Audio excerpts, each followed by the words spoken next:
Thank you for joining us here at Spirit of Truth on this video series, Cleaning House.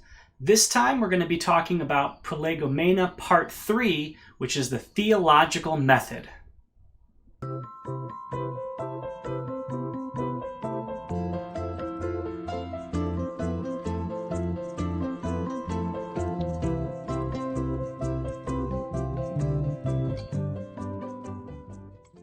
In this video, we're going to cover three topics.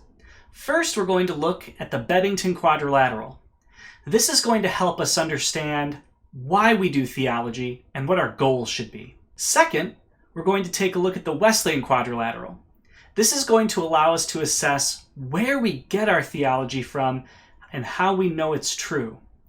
Third and finally, we're going to take a look at the Evangelical test for truth, which is how we assess whether a theological statement is true, false, or in need of revision. So why is theological method important? I mean, after all, can't we just believe? Can't we just say, the Bible teaches it, so I believe it, or I heard it from my pastor, so that makes it true, right? Or maybe we have an issue with the fact that we just don't have enough time to actually research things. Well, I'd like to go ahead and suggest that theological method is absolutely vital, even if we don't necessarily check every theological statement we believe. First, why is theological method important? Well, it has a lot to do with defending against false teaching. You see, other people from other religions, or even false teachers within Christianity, are going to come at you with verses, and they're going to try to defend their viewpoints. It's not enough to simply know the verses behind why you believe. We've got to know how we came to those beliefs as well, and that involves knowing how to interpret the Bible correctly and how to assess Scripture in its totality. Second, we have this issue of evangelism and discipleship. So in the postmodern world, it's a lot harder for people to simply take your word for it. They may want to know, why do you believe that Jesus is the Son of God? Why do you believe that God is all-knowing? See, these are not statements we can just take for granted. We have to assess and analyze properly the scriptural content in order to know why we believe. This also makes it easier to disciple others, as we can better explain the doctrines that we hold. Third, we also have the issue of our relationship with God. Believing true things about God is vital to our relationship with Him. Otherwise, we may be worshiping a God of our own minds or of our own making. In order to properly worship God, we need to understand Him through His Word, the Bible. In order to do that, we should have a good theological method so that we know that we're interpreting Scripture correctly. Now let's take a look at the Bebbington quadrilateral, the first aspect of theological method. In the Bebbington quadrilateral, there are four main things to consider, and each of these four have to do with the goal or direction of theology. First, there's being bibliocentric. This means that whatever theology we develop should focus ultimately and be derived ultimately from Scripture and nothing else. Scripture is the very Word of God, and as such, it is the only absolute authority on who God is. Second, theology should be crucicentric. This means that theology should ultimately point towards Jesus' atoning work on the cross. It is vital that theology not drift from this central concept, or we may have aberrant beliefs about God, His purpose, and His work. Third, theology should be conversionistic. Theology is not just a mental exercise. Theology should attempt to persuade people. For instance, if we truly believe that our theological statements are derived from Scripture and true, we should want other people to believe them, and we should do our best to convince them of those things. In other words, when we approach theology, we should always approach with an open mind to be persuaded of what Scripture teaches.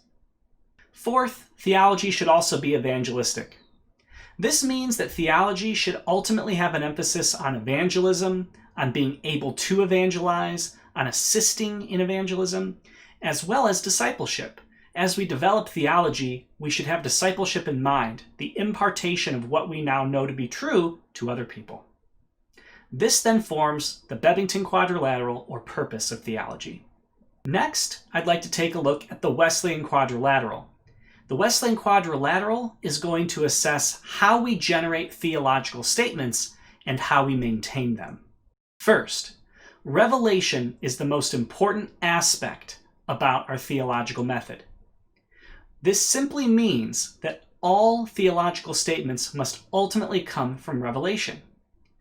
The only true absolute form of revelation that we now have on this earth is Scripture. Scripture is the very Word of God. It is literally God's speech to us. Thus, it is absolutely true and it is absolutely authoritative. All of our theological statements, again, should be derived from Scripture and must be held accountable by Scripture. Second, though people may think that reason is actually what we're using to interpret the Bible, that would actually be an incorrect statement. All we do with reason is assess whether something is true or not based on something else. So reason's proper place in theological method is to assess the truth of our theological statements back against Scripture. It is vital to understand that reason cannot generate new creative content or theological statements. Third, authority is vital in the theological method. It just doesn't determine truth, nor is it the source of truth. Authority is necessary because, for example, when somebody comes to saving faith in Jesus, they aren't necessarily going to be able to derive all of the doctrines themselves from Scripture. Thus, it's necessary to have an authority who can succinctly state what all of the theological tenets are that pertain to the Christian faith and worldview. This does not mean that they're not subject to Scripture or to being proven false by reason. However, all theological statements held by an authority should be well tested. Thus, in general, they can be believed as true. Fourth, there is experience. Experience should not direct the theological endeavor. Experience is fundamentally subjective. Rather, experience should be informed by our theology and informed by Scripture. In other words, experience is often going to contradict our theology in the Bible, and that's why we have to hold the Bible and theology is higher than our experience. However, one vital way in which experience does play a role in theology is in showing us maybe what questions to ask. So we can talk more about that at a different time as we delve further into our theology.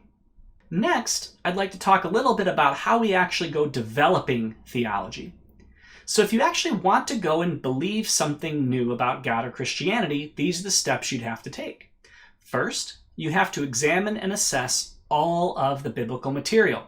This means going through the entire Bible and finding out what it actually says or teaches concerning a given topic.